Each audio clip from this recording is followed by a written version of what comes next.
do it. Hello and welcome to At Haunted Sponge Definitely Solves Hunt-A-Killer. My name is Will. I'm Allie. We're back again. It feels like it was just yesterday that we were here sitting and solving Hunt-A-Killer's 1968 mystery about a murder in a commune.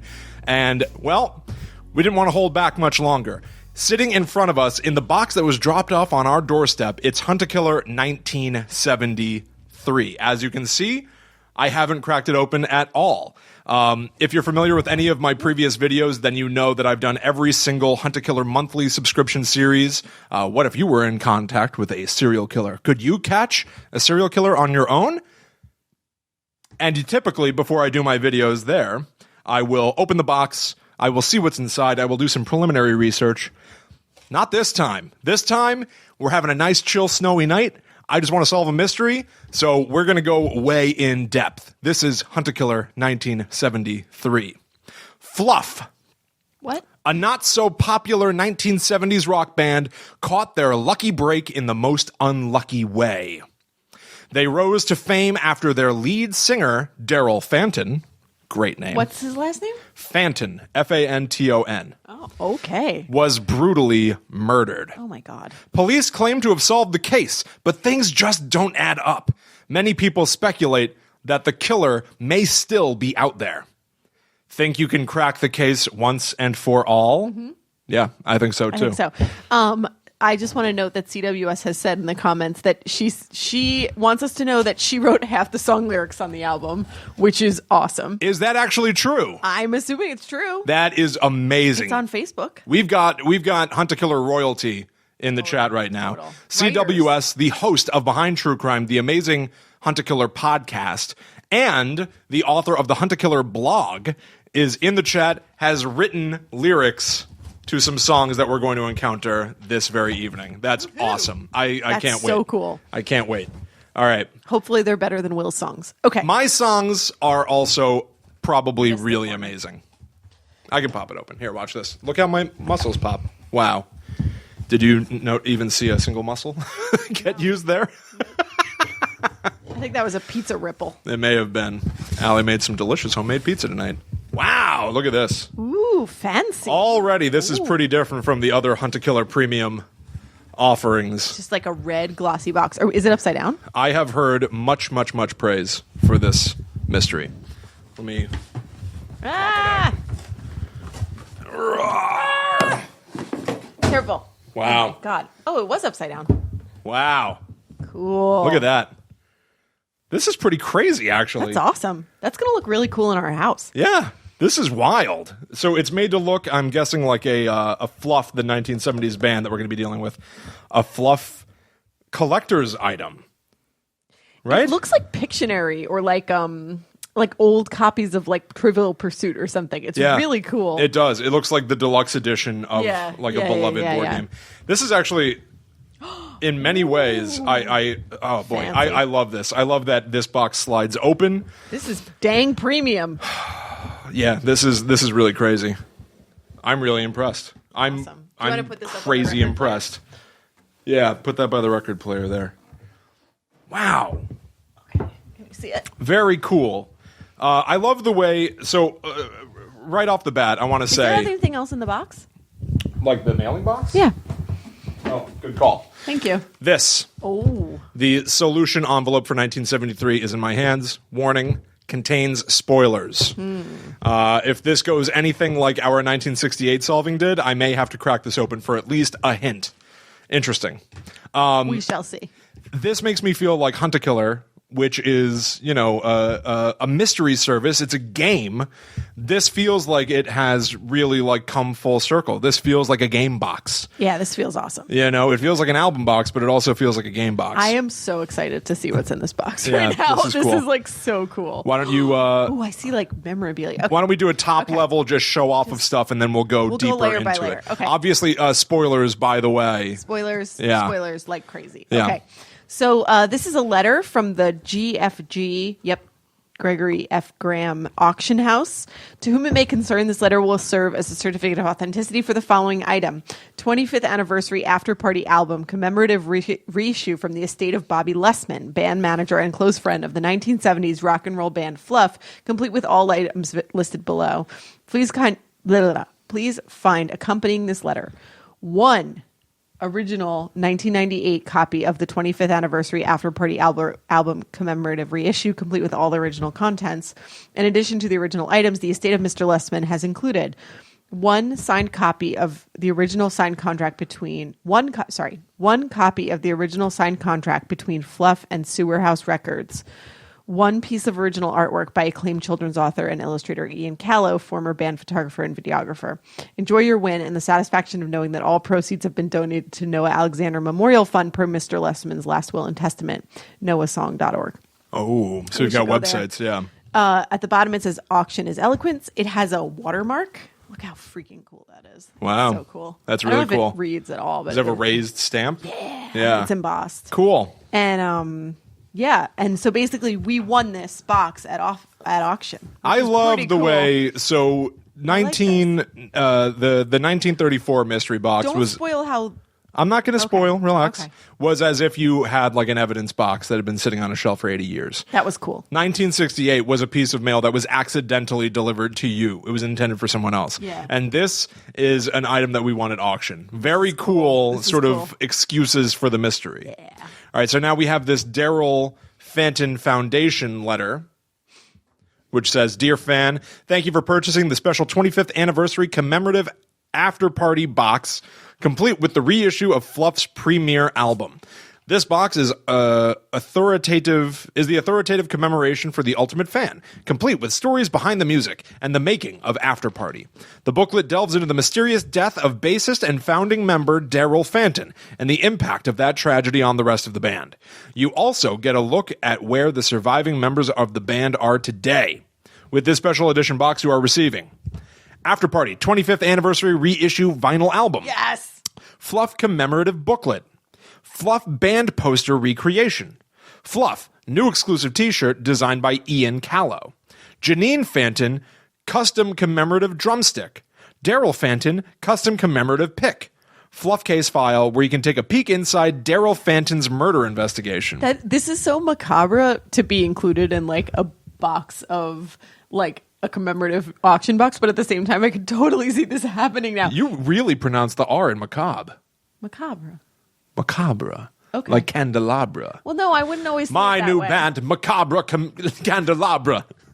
Coming soon. All right. Well, I just think that's cool. That is cool. With your purchase, you are supporting the Daryl Fanton Foundation, which provides funds and royalties from Daryl Fanton's estate to charitable causes. Thank you again, the Daryl Fanton Foundation. And here we go. Some of the items in the box. Ooh, fancy. We have a FLUF T-shirt. Cool. Now, I don't know if this is the correct size. You pick a size when you buy the box. Who did you pick it for? Not me. Oh, okay. Yeah. Good. That's definitely not my size. Okay. Yeah. But, I should also say you can get your own Hunt to Killer 1973 box at hunttokiller.com/1973. Cool. So here's the drum pick. Stick. From, what did I say? Drum pick? Yeah, that's what you said. Boy, do I know music. Yeah. Will did play drums. Sewer Horse Records with a fake Jamie Fanton. That's cool. Yeah, signature on there, which Cool. appears to just be a drumstick. Okay. Maybe it has cool stuff I'm on going it. to take a look.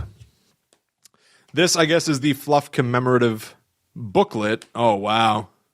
Wow. This is serious business. This booklet has photos of some of the band members. This is really crazy. Yeah, this is really wild. over the top. Oh my god. This looks like all the stuff about Nirvana now, like about Yeah, you're right. yeah, Kurt Cobain's suicide. like his diaries and stuff. Yeah, very cool. That's cool. So we'll have to read through that intensely. This is, I guess, the reissued poster. Live in concert, FLUF.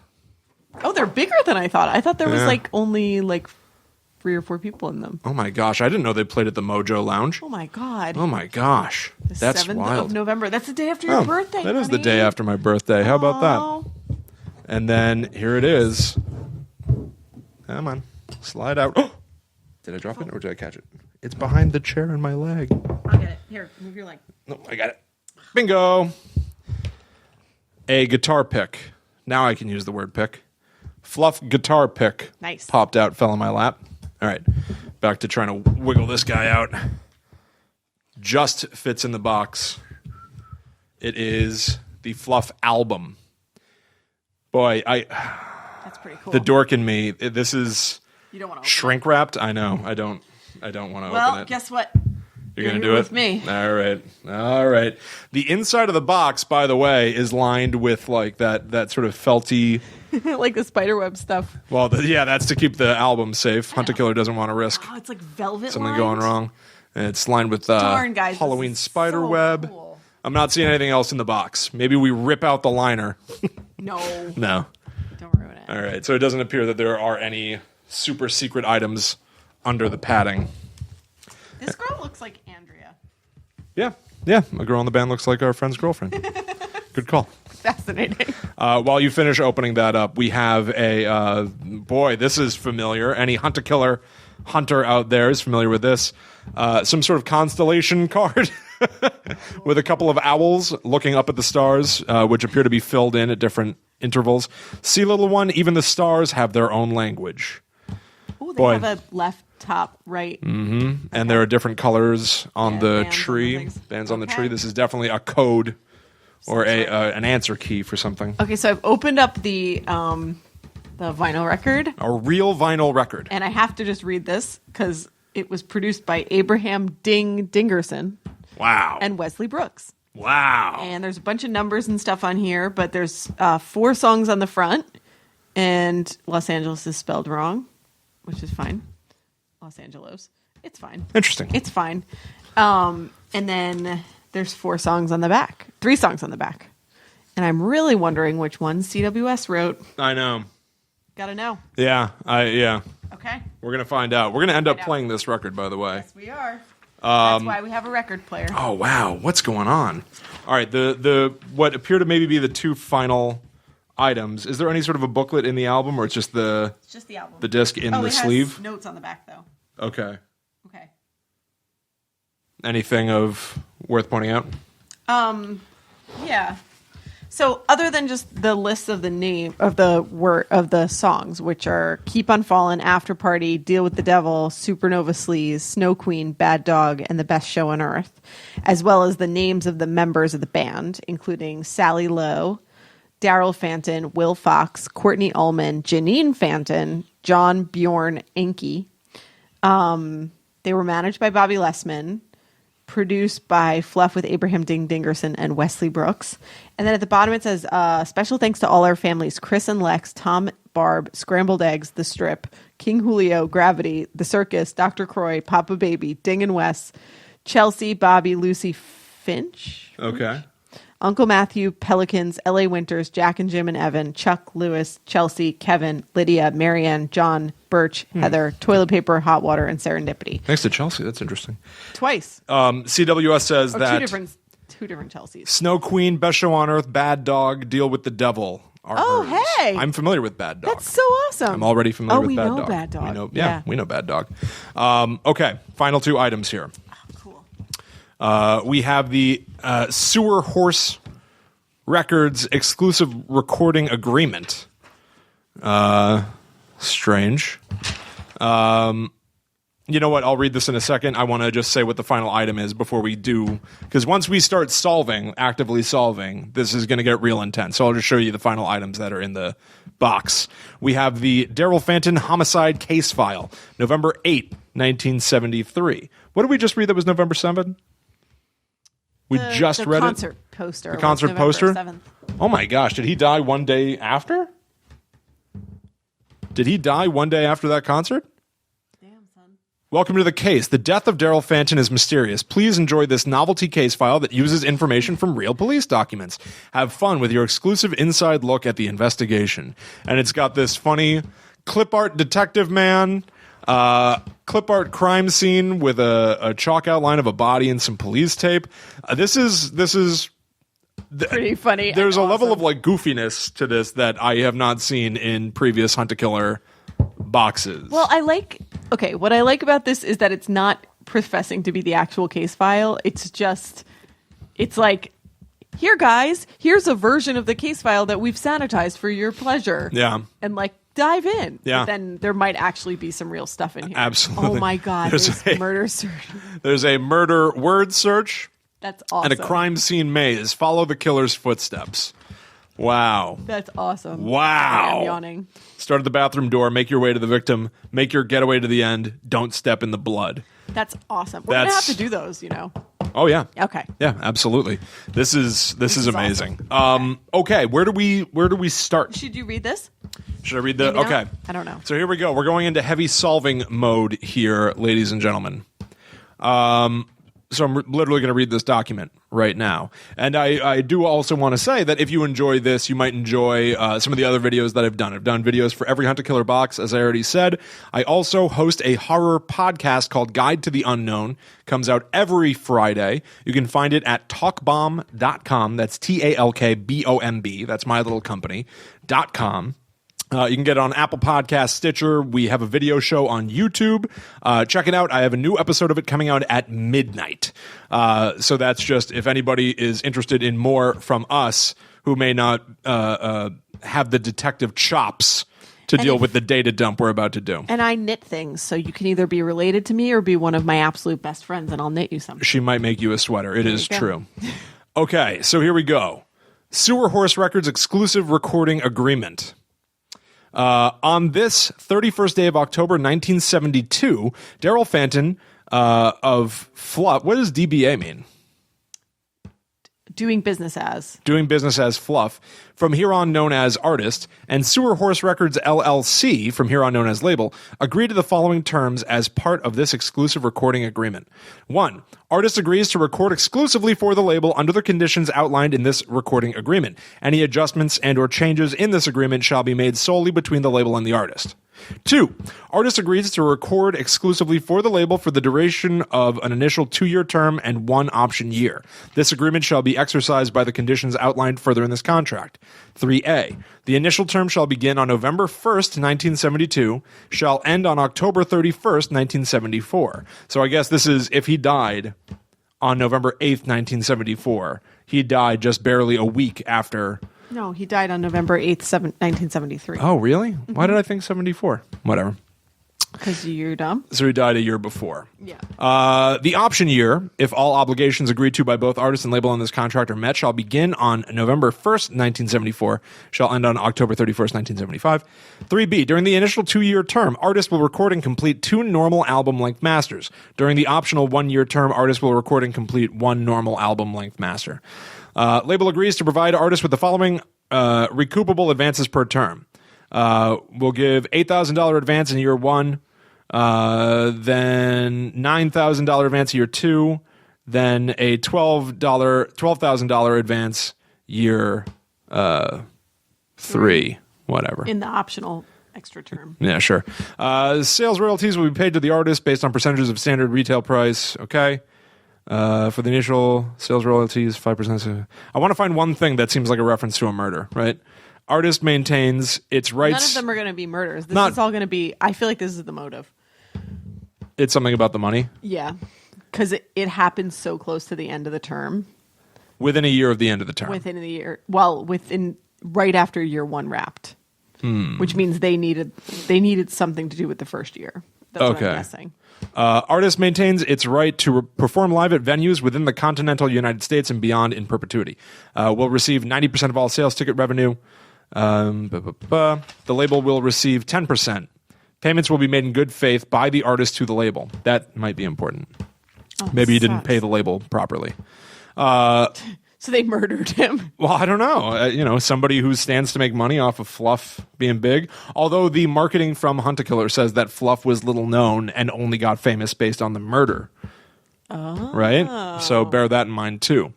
Label has merchandising rights. That's a good way to make money. For a term for Sign a bunch of small bands and then hope one of the people gets murdered. Wait, check this out. Label reserves all merchandising rights and revenues associated with the artist for a term no less than 24 years.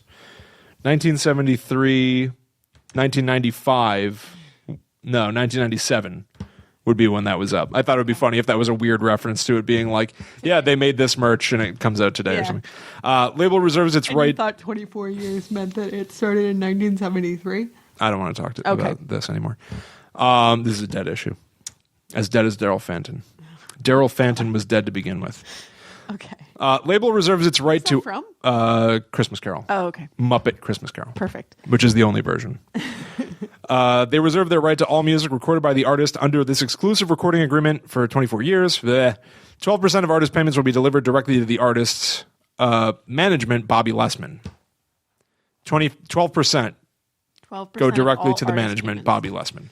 The remaining artist's payment will be delivered directly to Daryl Fanton. Whoa. Now, there are how many members of this band? Like 17 or something. No, there are 6 members of the band. All the payments went to Daryl Fanton. Which is weird because he and his wife's in it too. Yeah. Artist and label agree to the terms of this recording agreement with full understanding and knowledge of their respective rights and obligations. This exclusive recording agreement is severable and is governed by the laws of the state of California. With clear minds and good faith, our seals. Signed by artist Daryl Fanton, who signs his D with a sick guitar. Kind of cool. Sewer Horse Records. Looks like it's signed by Dean Jaffman or something. And witnessed by, George Savit or something. Maybe we'll see these names. But I guess these 3 people are going to be very important. Daryl Fanton, who's dead. The contact from Sewer Horse Records and whoever witnessed this contract being signed. Okay. Feels very significant. Okay. What do you want to do? Do you want to read through the little book or you want to read through the case file? Let's read through the goofball case file real quick. Right? Daryl Fanton homicide case file, November 8, 1973. Welcome to the case. The death of Daryl Fanton is mysterious. Please enjoy this novelty case file that uses information from real police documents. I've had an insight. You already read this. No. Okay. Can't hurt. Have fun with your exclusive inside look at the investigation. Murder scene. After his career went down the drain, Daryl Fanton was found on the bathroom floor of his motel room. His neck had been slashed open with the sharp end of a glass shard from a small mirror. What does it mean his career went down the drain? I don't know. Maybe we'll find out. Okay. His carotid artery was severed. The mirror was found to have traces of cocaine on its surface. Fingerprints from every member of the band were found on the mirror. A small bruise on the back of his head suggests that he was either struck with a small blunt object or he backed up and fell hard onto the bathroom floor. Based on the blood spatter pattern, Daryl was on the floor when his throat was cut. Okay. Victim toxicology. Daryl Fanton, date of birth, November 9th, 1946. Autopsy, November 8th, 1973. Urine specimen. Yummy. He had a bunch of cocaine in there. Also benzoylecgonine. Don't say words. And econine methyl ester. Somebody named Esther is in on the mystery, I guess. Okay. So, benzoyl. Yeah. Benzoyl ECG. ONINE. Oh, it's a main metabolite of cocaine, which means it had been in his system for a while. Oh, really? Yeah. Well, then why is it listed separately from cocaine? Cocaine, 190,000. Honey. What? Listen to me. No. Before you start talking. When you take a drug, your body takes that drug and breaks it down into other metabolites. Okay. It metabolizes it. So I think that the rates by which these were metabolized probably shows how long it had been in his system, because there's probably a certain amount that it takes. Like, we can probably figure out the math for how fast these things broke down in his system based on normal, like, you know, his weight. Like, okay, maybe not his weight. It almost doesn't matter. Okay. All right. Do you want to look up the econine methyl ester? I'm decently sure it's the same thing because it's the same. You see, it's like the same source word. But I'll look it up. Yeah, ECG. Yeah. You're right. Yeah. ECG ONINE. Yeah, here we go. For sale. No. Yep, same thing. So here we go. Benzoyl ecognyne and ecognyne methyl ester concentrations in urine specimens. There's an article from the NCBI. They're 2 metabolites. And basically, oh, cool. So you can see. So he just had a ton of cocaine? Yeah, but he'd had it in his system for a little while. Okay. So you can actually, you should be able to time how long it was in his system based on how many amounts. How much the amounts of the different metabolites are. Weird. Okay. Cool, all right. right? So here's that is cool. His criminal record. Also, he had a blood alcohol level Oh, you're right. of 0.195. Shit, that's a high. lot. That's high. like double the legal limit. Yeah. No, more than double the legal limit, which is 0.08. So he was born in St. Cloud, Minnesota. Okay. He was arrested first in 1964 when he would have been like 18 for trespassing and vandalism. Then 3 years later for disturbing the peace, drunken disorderly, vandalism. 1 year later, misdemeanor rioting, assaulting a police officer. Same year, assault, drunken disorderly. Same year, drunken disorderly, trespassing. 1969, domestic assault, disturbing the peace on his own birthday. He disturbed some peace. Yes, a piece of cake. Yeah, it was a real piece of cake, this guy. 1970, unarmed robbery, petty theft. 1972, assault, battery. 1972, again, domestic assault. He sounds like a real treat. Yeah, real troublemaker. Now we have a word search and a crime scene maze. I'm going to assume, do you think that this actually will have anything to do with the mystery, or is it just... I kind of think it will. Like, I kind of think that the letters that we don't use are going to spell out something. You think so? Mm-hmm. So, I see bassist. Yeah. Do you want to just do it fast? Yeah, can we do it in pencil? Yes. This do you want me to go get Listening a pencil? Friends of America pencil, which is not sharpened. Yeah, would you mind? I wouldn't. I like to keep my materials pristine. Thank you very much. Why don't you take a picture with your phone just in case? Okay. Or my phone. Okay.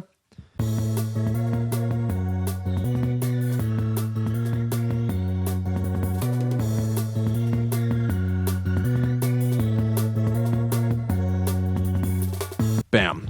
End. There we go. There you have it. Just in case you think that we're chumps, we just not solved chumps. the maze. We can solve all these. And the word search. We're detectives. Okay. Let's look in this little book. Yeah. Should we put on the album? Yeah. Also, we have to look on that website. Yeah, we do have to look on that website. But maybe it would be nice to have some backing Background music. Right? Oh, look, there's like little gold things on them. Plus They that. almost look like symbols. Yeah, I wonder if there will be a secret from the album art.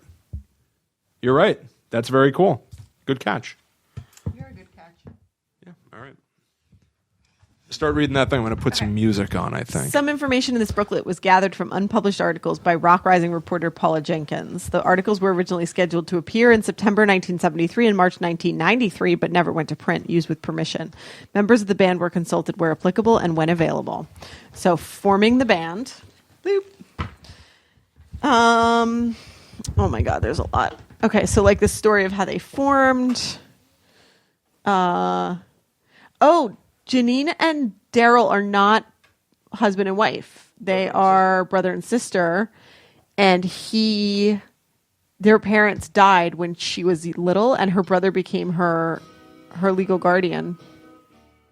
And he was really bad at it, actually. He would come home drunk every day.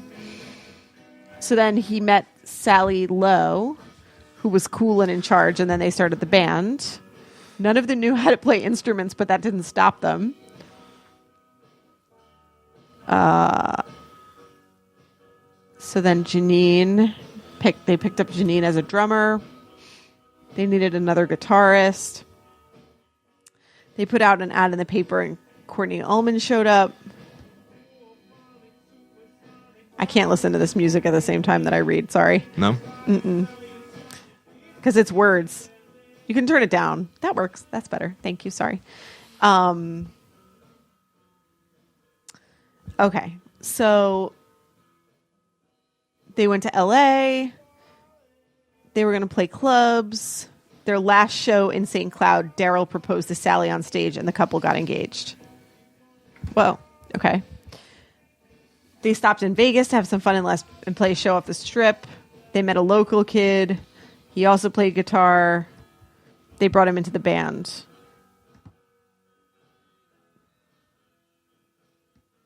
Okay, so then they went back to LA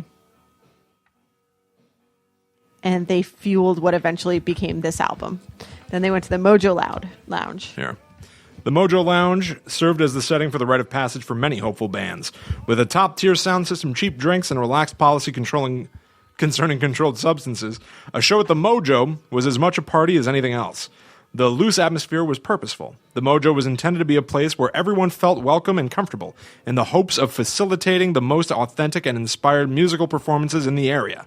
As a result, record execs and A&R people would frequent the place, often unannounced, to scout for new and upcoming talent. All of this information was not unknown to FLUF manager Bobby Lessman, who believed that one good show at the Mojo would be the big break the band needed to launch them into the national spotlight. When FLUF's party attitude caught the audience in a frenzy at their first show, they earned a spot as the Mojo Lounge's house band. It was during this residency that FLUF honed their catalog and tightened up the sound that they would eventually record in the studio. During this tenure, FLUF opened for groups who would go on to be nationally recognized: the Reckless Grape Soda Straws, Infamous Waters, the T-Bone Steak Wranglers, Rubber Duck Social Hour, Dr. Croy, and Reno. Sewer Horse Records. Founder and CEO Dean Jeffries wasn't very interested in music as a child. His grandfather moved to Los Angeles from New York in the late 1930s and worked as a funeral director for many years. He set a grim and stoic example for the men in the family. Jeffries always claimed that he didn't know music, just business. And after hearing about FLUF's raucous party sets at the Mojo, he decided he had to see it for himself. Once he did, he knew he could package that live experience into a successful studio album. So Jeffries met with Bobby Lessman, and the two of them discussed the plan for the band. Jeffries would finance their record, and Bobby would wrangle the musicians and convince Daryl to sign on. Jeffries, it was later discovered, mentioned in a letter to a friend that the success of FLUF, and himself by extension, would be a sure-as-shit done deal of monstrous proportions. When record sales stymied, Jeffries lost his job. Jeffries has since stayed out of the public eye and remained a reclusive figure. Rumor has it he moved to Canada sometime in early 1973. Since the restructuring of the relationship between Sewer Horse and FLUF, the one-time record company has largely stayed away from the music business and instead invested heavily in its engineering, technology, research, and development arm, Enter. Look at that. E-N-T-E-R, capital E-T-R. Yeah. Weird. I found something. Yeah? I don't know if you can tell. Holy shit. What'd you find? So I went on noahsong.org, and basically it's like a website for a nonprofit, but then there's all these finance documents, and in like 1994, between 1995 and 1999, their income went from like $100,000 a year at the max to like millions of dollars. So something happened. Anyway. Interesting. In what year? It's like between 1995 and 1999. Oh, that's weird. But that wouldn't explain why he was murdered in the 70s. No, right? but So, definitely something weird is going on. It literally goes from 29,000 in 1996 to 666,000 in 666? 1997. Weird. To 1998, 1.7 million. Huh. Okay. Darn. And the profit or the revenue is like, well, I guess it's different in nonprofits, but like the revenue over expenses is like they spend all the money. Duh. That makes a lot of sense. Sorry. Okay. I run a business. I don't run Yeah. I don't do nonprofits. It's hard. So now we've got some, I think maybe these are lyrics Yeah, these are liner notes. for After Party. When the fanfare dies down and the rats dig in. When the punch goes bad and everybody's drunk again. It's time to begin. It's time to begin. Baby, you and me gotta get to the after party. Where the chains break down and love is not a free for one. The kitties and the dogs stay up to growl at the sun. It's time to begin. It's time to begin. Baby, you and me gotta get to the after party. It's time to begin. It's time to begin. Baby, you and me gotta get to the after party. and some photos of the band like in a recording studio. That song's pretty damn cool, huh? You like that intro? That was all me. I told Will, I said, I think Will's a reference to me. No. Definitely is. I said, hey man, do a dooda doop doop thing. Hey man, do a dooda doop doop thing on the guitar and check this out. That's how I talk. Yeah. I think we all got on board with my tune pretty quick. You know, that was early on, like the first day here in the studio. I think my harmony with Sally and Will really fills out that song. It's cool, totally classic. That song's about this band. That song's about what this band was always supposed to be, party after party, and then fit in a little music, and then party again. It was supposed to just be fun, fun, fun. Man, you want a drink? Daryl Fanton, speaking about the song After Party from the 1973 Jenkins interview. Here's a quote from Sally Lowe from the same interview. I don't think it's hard to figure out what I was talking about. I'll leave you to that. As far as a more cosmic meaning, you could say that Keep On Fallin' is about the inevitability of the consequences of falsehood. What I was trying to do with the lyrics was to make this rush of sounds in the words. Lots of repetition of sounds. Like the words are falling. Like everything is falling. Because everything is. Now here's John Bjorn Enck on Keep On Fallin'. What Sally did with that one was really cool, I think. Who does that? The greats, man. I tried to do my best to keep up with the power of her lyrics and her delivery. It totally worked. Totally different melodies, but put them together and they work so well. That whole song hinges on me and Sally. Listen to the rest of the band, and it's the same thing, over and over and over and over and over. Gross. Weird. So that's John Bjorn Enck saying that he and Sally basically kept the whole thing afloat there. All right, now here are some lyrics for the song Bad Dog. Kept me on the shortest leash. I disobeyed all your commands. But mean old daddy, if you kick a dog, she's gonna bite your hand. And me, I won't die of hunger. Choosing between two bones, I dug myself under the fence, baby. I'm heading down a sunny road. Now I'm a bad dog. You can't call me home. I'm an animal, and I can't be owned. Give me a warm place to sleep, a spot to sit on your lap. But now your love, it's so hard to find. Feels like I'm begging you for scraps. No more tail between my legs. I said, don't you know who I am? I'm the stray dog who's leaving you to go looking for a better man. Now I'm a bad dog. You can't call me home. I'm an animal, so leave me alone. Tear down all your missing posters. I'm already 2 towns over. Licking my wounds, all this hurt, burying a bone in the midnight dirt. I met a good man. I followed him home. You're an animal who can't let me go. Just let me go. I ain't coming home. I want to point out Charles Goss made a really good point about the year of those finances. Yeah. Increasing is the year that their contract broke. Oh, very music good. Wasn't exclusive anymore. Nice. Yeah, good call. I don't know what that means, but it means something. Charles also said about the maze, the silly maze that we did in the book, that it's maybe to show that somebody could, in real life, have gotten to Daryl Fanton's body and get out without tracking blood anywhere, which is interesting. It's a good call. All right, so these are lyrics for Keep On Fallin'. The doophonic supersonic siren with the candy will phase neurotic, sell you tonic, keep you feeling dandy. Keep on falling for it, daddy. Hang it up, buttercup, before you get too randy. Blow it up, buttercup, fly out to Miami. Keep on falling for it, daddy. Keep on going, the rush of crush and sandy. White gold snow and snowflakes blowing, wash it down with brandy. Keep on falling for it, daddy. I can't watch you. I can't watch. I like that. It's cool. Supersonic, idiotic, disconnected, blah, blah, blah, blah. All right. I don't think you could have a song like that and expect people not to read into it, says Janine Fanton about Bad Dog. Sally Lowe had to say about Bad Dog, I said what I said and I meant it. He was an animal. We all were. So is Bad Dog supposed to be about Daryl Fanton, about how he's a bad man? And she was a dog that he was, yeah. Whatever. All right, now Sally Lowe talking about the song Snow Queen. We really hit a stride, I think, and fairly quickly. You know, you don't always get that with other musicians. Sometimes it can take a really long time to jive together, if at all. Me and John were a rare pair, that's for sure. I think you hear it best on Snow Queen. Me and John wrote that one. He was so into it. It's like we completely understood each other, musically and lyrically. Yeah, that was a great track to lay down. Let me see if... Is John the name of the person that was being like, yeah, Sally and I are... Okay. The Daryl Fanton Foundation, which is... I noticed there was a problem here. Because when we got the box... Sorry, I didn't mean to totally interrupt. No, it's fine. they were talking about all the proceeds from the auction house going to the Noah Alexander Memorial Fund per Mr. Lessman's last will. So Mr. Lessman is dead. Dean Lessman or whatever. Yeah, but he wanted all the money to go this Noah Alexander Memorial Fund. Yeah. And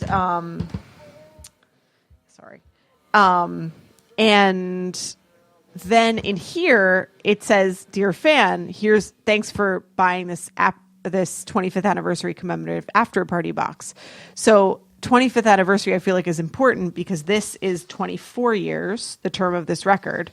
So basically, after 25 years of the record being out, they released a big commemorative, and the money was supposed to go to the Daryl Fanton Foundation, the DFF. But the DFF is the largest donor by far every single year to this other organization. What was the organization? Is the other one that you found? It's this Noah whatever organization. Okay. They are the biggest donor by far. And they pay out this company called KMW. That's their biggest out. But I don't see that anywhere. So did people just get crazy rich off of what Daryl Fanton and the band had done? They shouldn't be getting rich because I can look at the finances again. Well, but why would the Daryl Fanton Foundation be constantly paying this other foundation? Well, it's a charitable foundation, so they're spending money on local stuff or whatever. Oh, here you go. But then they were subgranting out to other organizations. And they started subgranting out, meaning they were giving grants to other companies. And the company that they were giving grants out to is this company called KMW. We don't know what KMW is yet. Okay. Sorry. All right. If you see anything that could mean KMW. Okay. Christy Spinks in the chat points out that the word daddy is used a lot in the lyrics. Yeah. Good to point out. Sally Lowe and John of the band definitely feel like they have their own thing going on a lot. They're really into each other in particular. One that married that he was going to marry? Sally, right? Was it?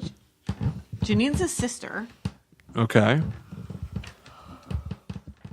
Daryl proposed to Sally on stage. Yeah, they were engaged. And the couple got engaged. But now in this book, Sally and John keep talking about each other. Yeah. All right, lyrics to Snow Queen. The roses were blooming. It was summer. We were kids before, then we were lovers. The happy world was so full of color, but this winter came without its wonder. An evil mirror was made in the sky. It shattered and fell in your eyes. Now everything you see, despise our pretty little colors. So the mirror was made in the sky, shattered and fell in your eyes. His carotid artery was severed by a mirror. Yeah, that's pretty cool. Yeah. I mean, and by cool, I mean, I'm sorry. Oh, LF O'Brien is in the records of that. That's a Hunt a Killer monthly box reference. Charles just pointed out. That's cool. The Snow Queen's got you in her freezing hands. Her snowflakes are beautiful, but they made you a bitter man. She'll turn you blue until you're blind, and you won't recognize me or my tears. No, not in time. Not in time. The snowflakes looked like falling stars. They were whooshes melting in your arms. I heard you breathing so hard, freezing to death in the freezing dark. A crystalline world that you can't touch, staying up all night dreaming of love. Baby, our roses have been pulled up, and my tears will never be enough, because the Snow Queen's got you. Her kiss will turn your lips blue. She'll turn you to ice. You loved me once now. I'm not sure you're alive. You're cold. You're cold as ice. So this song, I think, Snow Queen, specifically about cocaine. Right? Yeah. Elena from the chat. The motive seems to deal with the money and or love. Maybe a love triangle. I think for sure if Sally and John were way into each other, but Daryl obviously felt like he and Sally had enough of a relationship that he should have proposed to her, then yeah, there's definitely something going on with that. The money thing, I'm going to tell you right now, I feel, and maybe I'll be proven wrong, it feels very red herring-ish, because Daryl Fanton was killed in 1973, and all the profit, the insane profit thing you're noticing, which, yeah, it's crazy, didn't happen until the 90s. That just doesn't feel specifically tied into the means and the motive of the murder, you know? Yeah. Lyrics for the best show on earth. The new ringmaster, he came in from the city of sin. He's a real spellcaster. He's got everybody talking about him. The tightrope walker. Now she's got hearts in her shining eyes for that real smooth talker. She is walking a dangerous line. A fortune teller, this feels by far insanely important. Okay. The new ringmaster, he came in from the city of sin. Okay. He's got he's a real spellcaster. John, that's the new guy. Okay. He's got everybody talking about him. The tightrope walker, she's got hearts in her shining eyes. For that real smooth talker, she's walking a dangerous line. Okay. Whoever the tightrope walker is. A fortune teller told our astrology. We got our hands full dreaming of philosophy. Our show, she said, is the best on earth. Love's a mad old circus, a fortune teller's curse. She loved the lion tamer, but he just beat her over the brow. He's in love with danger. He's got his head in the lion's mouth. This feels very important. Yeah. Because the trapeze swinger, she's flying like she's out of control. She's a secret slinger? She's a secret slinger, and she knows she just can't let go. A fortune teller told our astrology. We got our heads full dreaming of philosophy. Our show, she said, is the best of earth. Love's a mad old circus, a fortune teller's curse. The burlesque dancer is sitting on a lap in the crowd. A young romancer. The men all stand when she takes a bow. Now I'm here laughing. I know where this leaves me now. Just you watch what happens when you try to make me into a clown. Whoa. Sounds full of anger. And then, yeah, their heads peeking around a corner and a little elephant. Elephant. Balancing on a ball. I don't know. Real weird. All right. Let's see. I really wanted to capture the mood of the band at the time. I saw all these characters like they were all actors in a play or some kind of show. And you know us, it was all like a circus. Best show is it's all about my perspective, man. Like all of the songs I wrote. A lot of those don't make it onto the album, you know, but that's outside my control. Can't do anything there. This one, though, was on Bobby's radar from the beginning. Ding was really into it, too. Really into it. It was his idea to start with the wah, which is something I wouldn't do usually. I think it's trite, but I like how it turned out. Who said that? I want to know who the person speaking there is, because it feels like that's a heavy motive for murder. I think it's one of the standout tracks, really. A lot of people say I messed up coming off the distortion after the first chorus, like 90 seconds in. Totally meant to do that. It keeps the song asymmetrical, which is always more interesting. I think I have to give it to Enk for some of those licks. Almost makes me rethink Spellcaster as a compliment. Daryl, though, could not finish one take without messing it up. He wouldn't just let me do it either. The take that made it onto the album was actually the best one we could get out of him. I mean, there's this weird dissonance thing that happens, and it's okay, but it's not what I wanted. You really hear it like 2 minutes in. That guy was always doped up on something, and it really dragged the album down. The fortune teller thing, that happened. Yeah, there was this woman in Vegas when we were there, before the show where we met Enki. I think Sally was crazy into the idea that this weird freak show lady in a back alley off the strip could predict our future. Like the idea that she could see through time, I think. She did say we would meet someone special, but that could have been anyone. Maybe Sally was hoping for something to begin with, so she was vulnerable. You know, that's how they get you. They pick out the ones who have these moments, and man, they get you. That's why you got to keep your eyes open. Anyways, I always thought things in the band started wobbling after Vegas. Not like we were perfect before. So I thought it made sense to throw the gypsy in there. Will Fox, who we haven't heard much from, speaking about the best show on earth.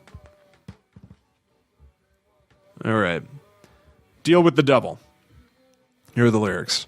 Here is the church, baby. Here is the steeple. I tried turning the other cheek until bad things happen to bad people. I'm not sure what peace there is to keep. The devil, oh, he lives in rock and roll. I used to just laugh at this. You said your music would save my soul, but baby, it's the opposite. I made a deal with the devil with my fingers crossed. I'll get my soul back no matter the cost. See, you're a mean old devil that I need out of my heart. I won't live this way. I'm getting out of the dark. So now I lay you, baby, down to sleep. I stay up drinking blood-red wine. I'm not sure what soul there is to keep when you tried to trick me out of mine. Here is the church, baby. Here is the steeple. I'm not turning the other cheek. I make bad things happen to bad people. Weird. You're going to wish that you never met me. Courtney Ullman now talking about Deal with the Devil. I think we gelled pretty well on Devil. I really felt like we were deep in the zone. Like, just listen to that. Hear how the chorus drops out from the verse like that? Yeah, man. This place, the studio, has some magic. Sally Lowe. When I wrote Devil, I was pissed. I wanted to sing it originally, but I had trouble finding the melody for the vocals. I wanted it to sound pretty raw. Will came up with a melody in his head, and we did a take with him on the vocals so we could all hear what it sounded like. It's funny, because it was one quick take just to get it down. He wasn't even trying, really, but I heard it, and I thought, let's let Will sing this one and keep it just like that. What's going on over there, Al? I'm looking up metabolite rates of cocaine, and I found this really weird article that it's just too perfect. I don't think it could possibly be fake. Why? Well, it just has like these charts of different people's ages and their weights and birthdays and how many grams they were using and what else they were taking at the same times, and then their metabolic rates of these different. It can't possibly be. That's like crazy. That's like actually messing with medicine. So I got all right. Okay. Sorry. Weird. All right, here are the lyrics to Supernova Sleaze. Every day goes by, every minute passes me, and I remember you. You're a shooting star. Only when we see stars fall do all our wishes come true. I'll remember you. When the sun shines, everybody knows it's no secret anymore. The comet on your tail isn't what your veil was for. Supernova Sleaze, doing as you please, but please don't try to have it all. You can't have it all. They won't remember you. When the sun shines, I'll remember you. When the sun shines. Here's Will Fox. I wrote this song after the other 6. I really think there was something awful about the way Sally acted regarding Daryl and Enki. Don't get me wrong, Daryl was a total asshole, and Enki wasn't much better, but I still think maybe she could have avoided double dipping the way she did. She thought no one noticed. I don't like that terminology. I called Ding up one night towards the end of our sessions and asked him if we could meet in the studio because I had an idea. Because he's the guy he is, the producer he is. He agreed, and we did the whole thing in one go. I wanted something that sounded folksy, something to offset the rest of the album so it wasn't just all in on every track. The album needed to breathe a little, So I guess this all goes down in history. Huh? Weird. All right, now we've got some photographs of the band. And yeah, I agree, Christy and Charles. These songs, they tend to sound very angry and revenge. There was the whole thing in there before about the one song where he was like, listen to the song between 90 seconds and 2 minutes. I feel like we should actually listen to that song between 90 seconds and 2 minutes. Yeah, we can do that. Seems like there might be a message. Sure. All right, so now we're on to the death of Daryl. And it looks like we're actually seeing a crime scene photo. Nice. Oh, boy. And the Los Angeles police report. Weird. Okay. It is the opinion of this department that in the case of the homicide of Daryl Fanton on November 8, 1973, given the circumstances of the death of Courtney Ullman,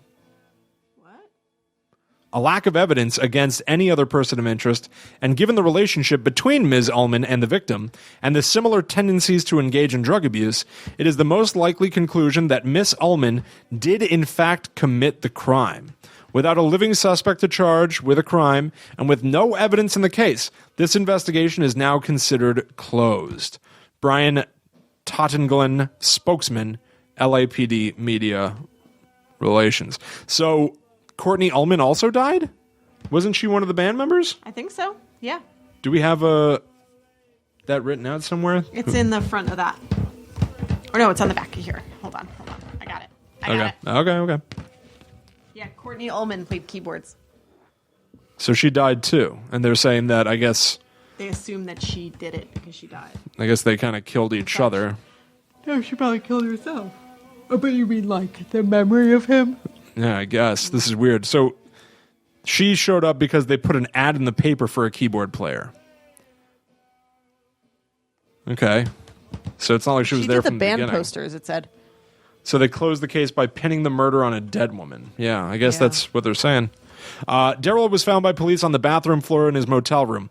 Because of his reputation for abusing drugs and alcohol, everyone close to him assumed that Daryl's death would come at the hands of his vices, according to Paula Jenkins' retrospective interviews conducted with the band members 20 years after the murder. That's all those interview quotes we've been reading. Yeah. To confuse matters, there was no smoking gun piece of evidence at the scene, no viable fingerprints. All members of the band went into each other's rooms before the show and often shared each other's instruments and personal items. According to police records, Courtney Ullman was presumed to be the perpetrator of the grisly act when she committed suicide by overdose in December 1973, just 1 month after Daryl's murder. Oh, darn. All right, a handwritten Statement on a from her. sworn... Yeah, all right. I don't remember what happened. We got back from the Mojo, and I wanted to go to Daryl's room for something, but I don't remember what. I didn't make it. That's all. Damn. All right, this is from November 8, 1973, the day of his death. It's a police document. Emergency room, Los Angeles County Hospital, advised that Courtney Ann Ullman, who was received in the hospital on the above date, was treated for an overdose of cocaine. Nurse, name redacted, advised that Ms. Ullman was treated by Dr. Samuel Goldenrod and was brought into the emergency room by 2 men whom she described as hippie types, who told her that one of them had already attempted mouth-to-mouth resuscitation. She further advised that one of the men, the one who had attempted mouth-to-mouth, appeared highly stimulated, and the other appeared intoxicated. She stated that Dr. Goldenrod saved Ms. Ullman's life and, to the best of her judgment, held no hostility or sympathy for the drug user or for the men, and was, in her opinion, a good doctor. Additional notes, police use only. Patient was admitted at 1:30 a.m. Blank and blank were the men who brought the patient in, and they have ties to the incident at the South Roadside Motel. The 2 men left the group to remove Ms. Ullman to the hospital for emergency care. All parties have given statements regarding that incident. See records for Daryl Fanton. Okay. Ooh. Crime scene photo of Daryl Fanton's throat slit on the ground. Hello. Police, however, have argued that not one possible motive appears more likely than the rest, and that the body of evidence available points toward Courtney. Some with ties to the events, however, are not as convinced that Courtney did the deed. Will Fox, for example, believes in a conspiracy and cover-up scenario. Bobby Lessman maintains that Sally was the one who did it. After Daryl was murdered, the band split, and each member went their separate way. News of the tragedy spread, and although the band was no longer together, the mystery surrounding the group pushed record sales to soar. Since the night Daryl died, the Mojo Lounge, the infamous venue that was once a staple of any aspiring musician's tour, burned down under dubious circumstances. Ooh. The owners seemingly disappeared. When FLUF's rights to their music reverted to the band, Janine petitioned all parties to reissue the record in its commemorative edition to explore her brother's murder and attempt to bring awareness to her brother's legacy and the dangers of addiction. My brother was a jerk, but he raised me by himself. He really made me who I am. I can't let this go unresolved, she said. So she believes that Courtney was not the killer. Yeah. Okay. So this, I believe, is a statement from Will Fox. Although, let's go to the chat real quick. All right, Charles has a theory here. Let's see. I think Sally Lowe either murdered Courtney or Daryl or both. Later in the book, she takes off and later opens a non-profit for victims of domestic abuse, which is one of Daryl's crimes, and trafficking, so she has a motive of sorts. While Ullman and the 2 men are at the hospital, Sally Lowe could have come in the room and killed him. They were all high and their fingerprints are in the room, so no one could use that to pin down any one suspect. Not a bad theory. Okay, so this is a witness statement from Will Fox. I went back to the bar at the Mojo. They were still open, so I thought, why stick around some crummy motel with everyone bumming out about a shitty show? The rooms all looked dark when I left, except for Daryl and Sally's room and Courtney's. I drank at the Mojo for a few hours. I wasn't around the motel to see anything happen. Enki stopped by. He tried to talk to me like we were old friends, but I can't take that guy seriously. He left after a while, and I stayed until the manager called you guys and kicked me out. It was on my way to my room that I saw Courtney on the ground. Looked like she did a full face plant on the concrete. Near the... Oh, is this just a transcript? Come on. Come on. So easy. Looked like she did a full face plant on the concrete near the pool in front of Janine's room. I didn't know where she went, but I knew right away she'd done too much of that damn powder. I'm not... Goddamn powder. That damned powder. Damn it, Courtney. I'm not sure what time that was, but I went straight to the motel after the mojo, and I think the walk takes about 10 minutes. Witness was agitated and stuttering. Okay, what is this? About half an hour after we got back to the motel, decided to take a walk. I went to check on Janine. Her room was locked and dark. I figured she was asleep. I saw Will in his room and John in his room. He was dancing.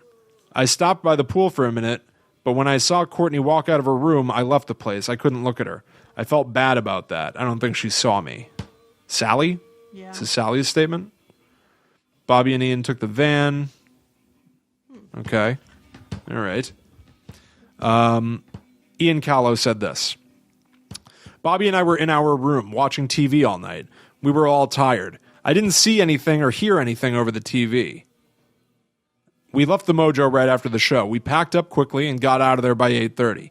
Me and Bobby took the van and the band walked, so we were in our room the whole time. I'm just the photographer. I don't get close to the band or involved or anything. Oh, this is his art. I wonder what that means. I don't know. We'll figure it out. I don't remember anything weird. Then people were shouting, and you showed up.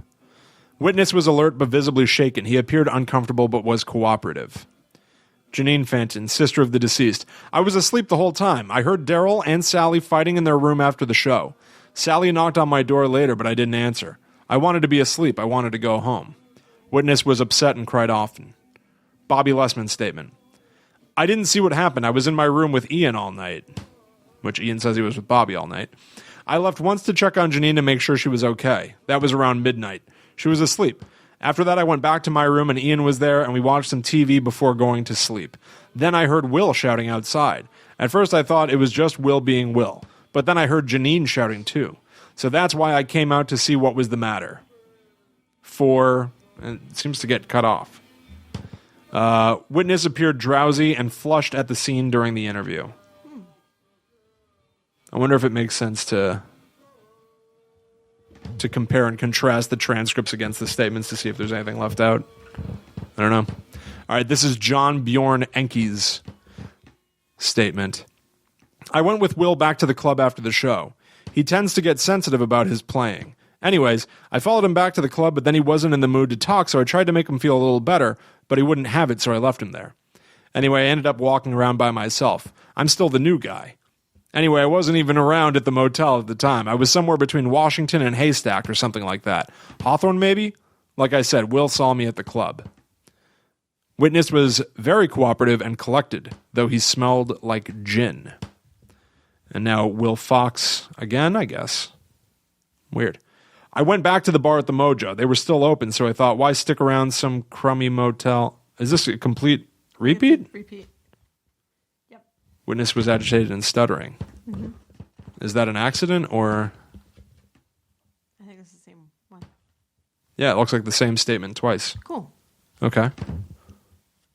Yeah. Whoa. All right, 2-page spread of Daryl Fanton dead on the bathroom floor. He had stars in his eyes, Al. Stars in his eyes. After party. Janine Fanton. So this is where the people ended up. Janine pursued a much more private life. She returned to St. Cloud, married her high school sweetheart, and started a family.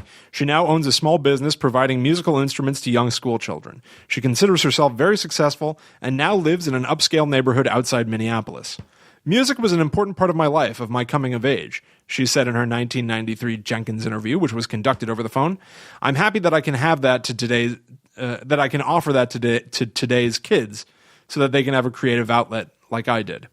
When she's asked about her experience dealing with Daryl's murder, Janine said, "It hit me hard. I mean, that's probably obvious, right? He was my brother. Sure, he had his problems, but I don't think anyone had any reason to murder him. A few punches to the head probably would have sufficed. I wish I had done that to him a couple of times. Maybe then he wouldn't have gotten so out of control. But I guess when he had all the money, it was easy to spend it all." Okay. Janine's business, Kids Music Wholesale, now operates... KMW. Now operates in all the contiguous U.S. states through their online presence. Website. Kids Music Wholesale. When Janine turned 18, she created the Daryl Fanton Foundation in her brother's honor, where she has since donated all of her royalties from album sales and all proceeds from this commemorative edition. Does that seem to make sense? Well, it seems like this is a shell organization then, Noah's Music or whatever, because literally all the money comes in from Daryl Fanton Foundation and gets funneled into KMW. Yeah. Interesting. Yeah, interesting. Sally Lowe. I like seeing the picture of them now against what they looked like then. They did a really good job. Yeah, they did a good getting job. a modern day Sally Lowe. Yeah, of people. Yeah, good call. After Daryl's murder, Sally Lowe flew out of California and the country to leave the band behind.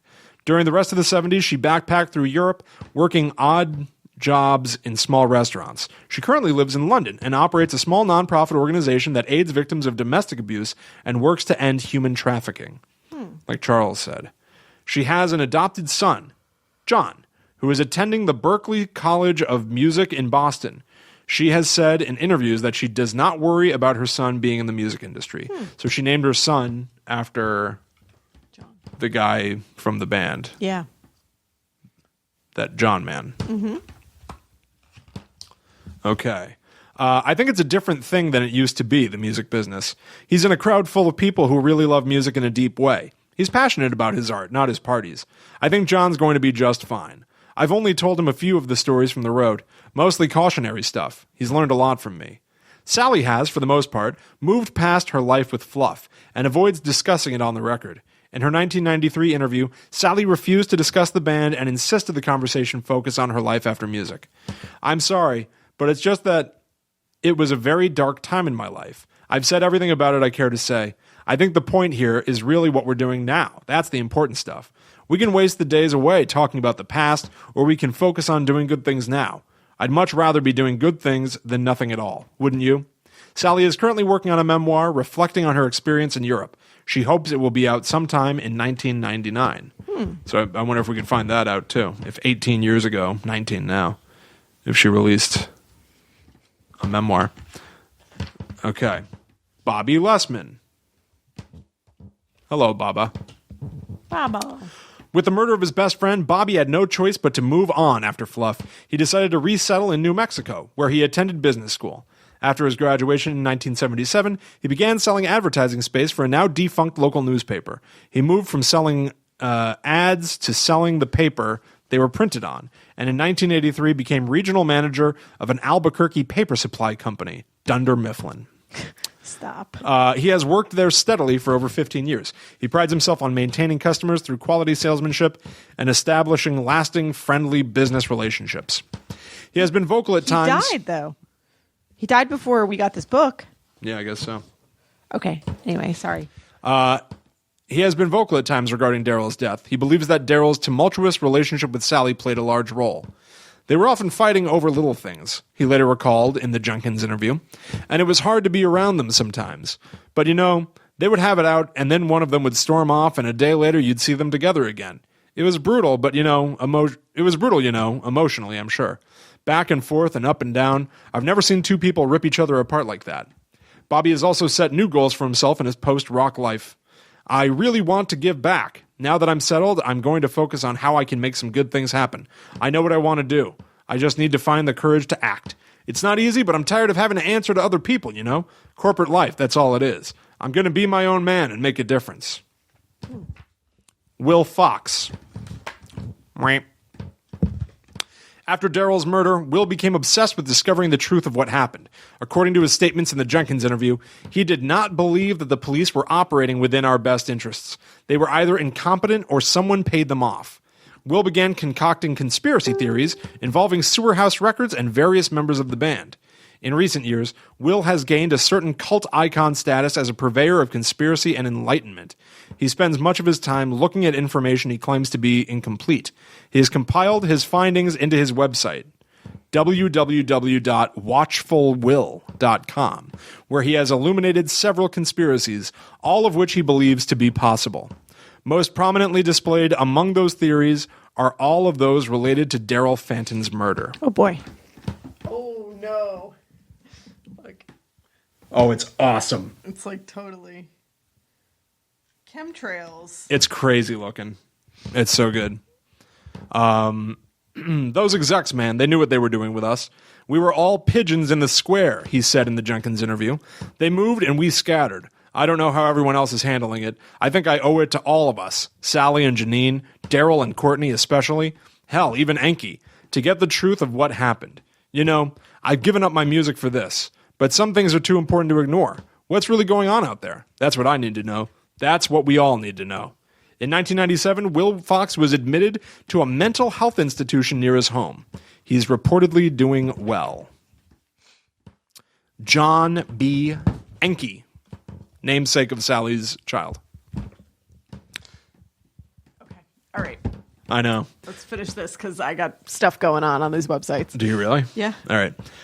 John Bjorn Enke continued with his musical aspirations even after FLUF split up. He moved to Florida and works on a small farm outside Miaka City, where he built a home studio. He has spent his days recording various musical acts, including the acclaimed 1982 release from the infamous Waters, Capsized World. He continues his guitar playing as a studio musician. He was quoted in an interview from 1997 on the local public access arts program From Florida with Arts, from FloridaWithArts.com, saying, I decided to leave the band behind. I enjoy the music much more than I ever enjoyed the drama. There are a lot of things I look back on, a lot of happy memories. I don't want to say it was an awful time.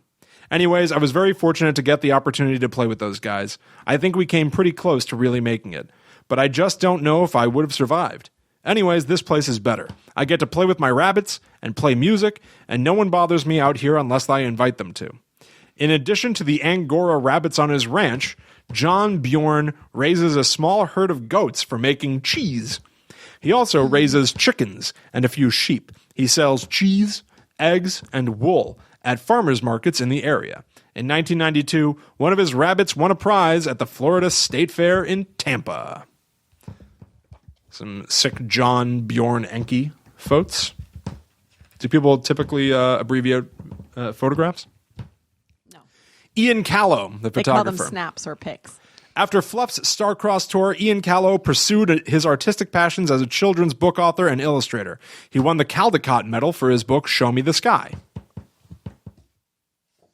Stars have their own language. Show me this guy. He has otherwise chosen to remain out of the spotlight and generally does not talk about his time with the band. He and Bobby maintain their relationship. However, as Bobby mentioned in the unpublished 1993 Jenkins interview. Unpublished? That interview was unpublished? Yeah, it said at the beginning.